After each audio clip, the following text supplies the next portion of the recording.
scrolling. Ever feel like you're just endlessly scrolling on social media, not really getting anywhere? Yeah. What if we could, like, harness that time? Yeah. Make it work for us, not just, steal our attention. Right.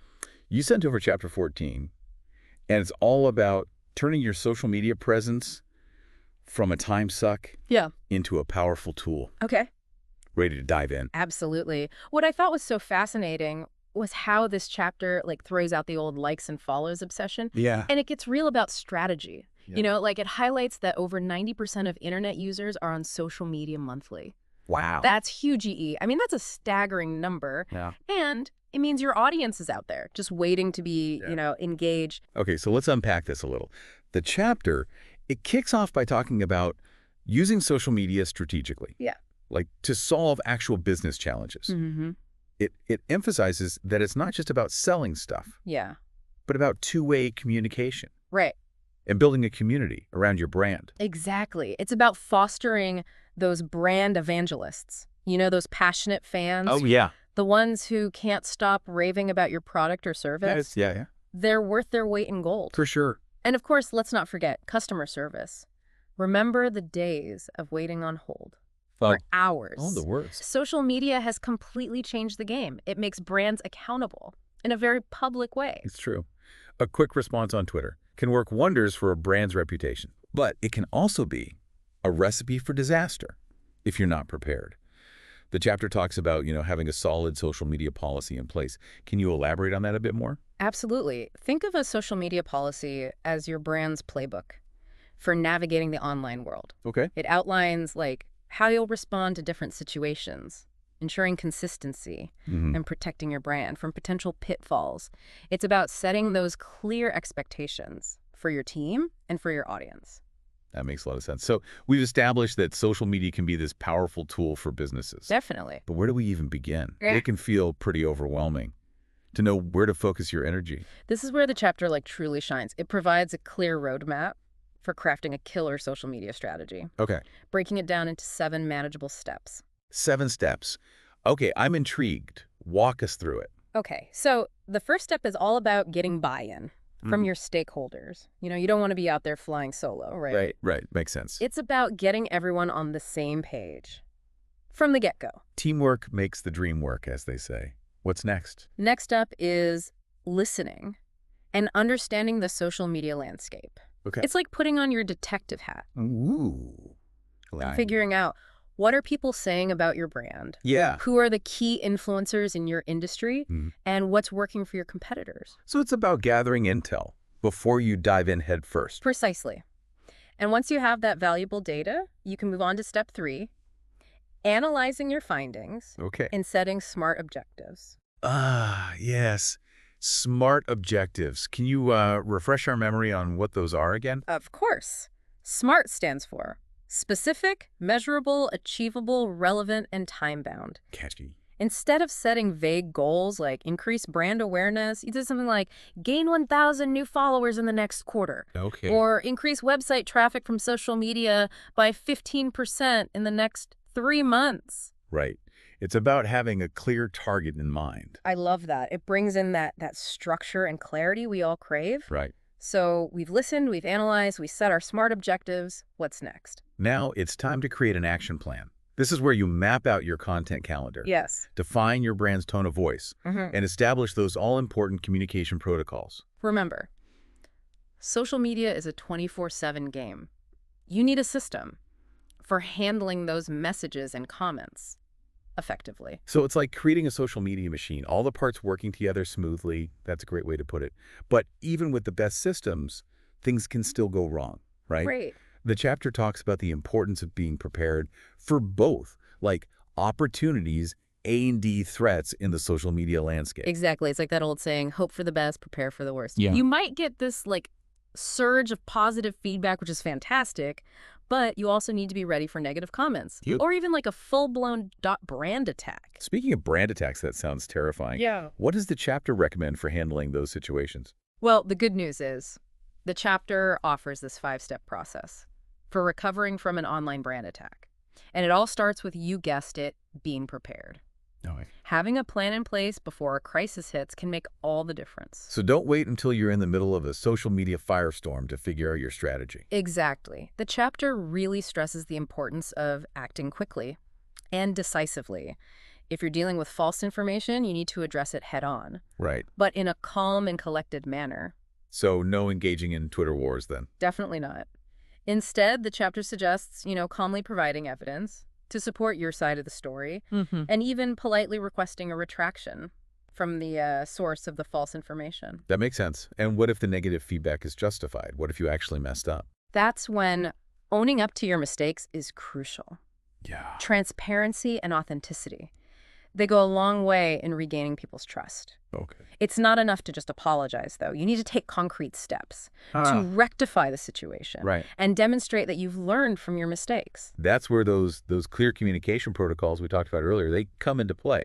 Right. Absolutely. Making sure everyone on your team is on the same page, Yeah. knows how to respond. And sometimes it might even involve a bit of SEO magic. SEO magic. Do tell. Basically, you can use search engine optimization techniques to push down those negative search results. Oh, interesting. By creating positive content around those same keywords, you can influence what shows up first when people search for your brand online. It's like digital damage control. I love it. Now, shifting gears a bit, but one thing that really stood out to me in this chapter was the case study on Apple's #ShotOnAPhone campaign.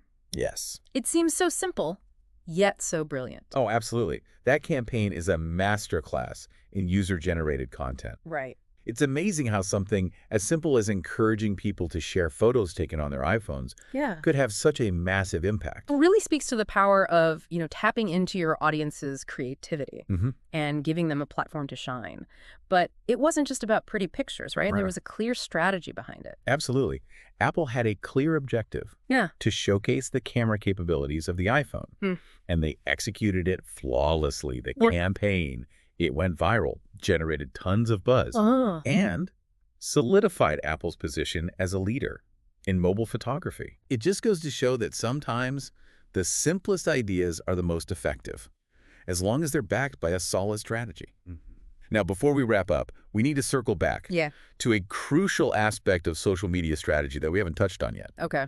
Those all-important documents and processes Yes. that form the foundation for success. Yes. We're talking community guidelines, content plans, communication protocols, all the behind-the-scenes stuff. That keeps your social media running smoothly. Exactly. It's about having those clear guidelines in place. Yeah. So your social media runs like a well-oiled machine. It all starts with those community guidelines. Yeah. They're crucial for setting expectations. And let's be honest, managing those inevitable moments when things get a little heated in the comments section. Oh, yeah. Heated is an understatement sometimes. It's like setting the ground rules for your online community. We're all for free speech, but there are lines, people. Exactly. And as the chapter points out, even social media platforms themselves have their own guidelines that everyone, including brands, has to follow. Right. So it's not just about protecting your brand's reputation. It's about staying in the game altogether. Right. And once you've established those ground rules, it's time to talk content. This chapter really hammers home the importance of having a solid content plan. And not just a random collection of posts, but a strategic roadmap that aligns with your overall objectives. Right. Think about your content pillars, those key themes you want to be known for. Yeah. And then create content that ladders up to those pillars. It's about being intentional with your content and making sure every post has a purpose. Exactly. And that's where a content calendar can be your best friend. It helps you plan out your content in advance, ensuring a good mix of topics and formats to keep your audience engaged. So we've got our community guidelines, our content plan. What's next? Don't forget about the communication and escalation protocol. This is especially important for larger organizations. Right. You don't want 5 different people responding to the same customer complaint with 5 different answers. Talk about a recipe for disaster. Exactly. A clear protocol ensures that everyone on your team knows exactly how to handle different types of messages and who to escalate issues to when necessary. It's like having a social media playbook that everyone can follow, which brings us back to that idea of consistency we talked about earlier. Consistency is key. It builds trust with your audience and makes your brand appear more professional And reliable. It's about showing up consistently, delivering valuable content, and engaging authentically with your audience. But let's be real. Social media can feel like a 24/7 job sometimes. It's true. The chapter does acknowledge that social media requires ongoing attention and monitoring, Yeah. which can be challenging. It can be tough to measure the impact of your efforts, too. It's not always as simple as, counting likes and followers. You're right. It's not always a perfect science. Right. But this chapter encourages us to focus on what we can measure Yeah. and to stay curious about what's working and what's not. It's about embracing that experimental mindset and being willing to adapt your strategy based on the data and feedback you're getting. So we're wrapping up this deep dive on Chapter 14. What's the one big takeaway? The one you really want our listeners to walk away with? For me, it's about remembering that social media, at its core, it's all about connection. Oh, I like that. Yeah, it's about building relationships with your audience, sharing your brand's story, and, having a little fun along the way. Yes. I love that because when you approach social media with that authenticity, that genuine desire to connect, it stops feeling like a chore. Right. It starts to feel like an opportunity to learn, to grow, Yeah. to build something truly special with your audience. Couldn't have said it better myself. No, if you'll excuse me. I have a feeling my brand evangelists are waiting to see what I post next.